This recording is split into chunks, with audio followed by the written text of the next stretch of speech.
A useful alternative to the use of sulfuric acid and water in the hydration of alkenes is the employment of mercuric acetate and water, followed by a sodium borohydride reduction. In this reaction, the mercury acts as a Lewis acid, adds to the double bond, the carbocation does not rearrange in these systems, then water behaves as a nucleophile, and that produces an intermediate product, which is then reduced by sodium borohydride to give the alcohol. The first event in this process is the mercuric acetate breaking apart into mercuric cation and acetate anion.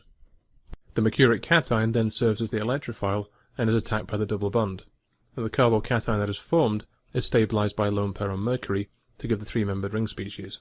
The mercurium ion intermediate is reminiscent of the bromonium species seen earlier, in which the positive charge is spread between the mercury and the two adjacent carbons. In this case, the secondary carbon will bear more of the positive charge, and therefore is more likely to be attacked by the water.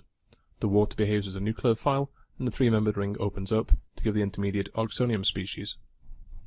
Once water takes off a proton, the product of the first reaction is formed, in which the hydroxyl has gone to the more substituted carbon, and the mercury to the less substituted carbon, and this is completely aligned with the Markovnikov addition of H2O in previous examples.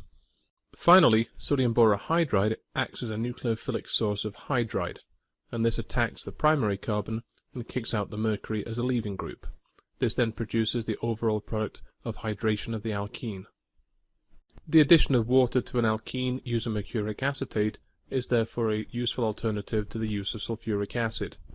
This is also a Markovnikov type addition in which the hydroxyl ends up on the more substituted carbon, and this also goes through a carbocation, however this process does not involve rearrangements.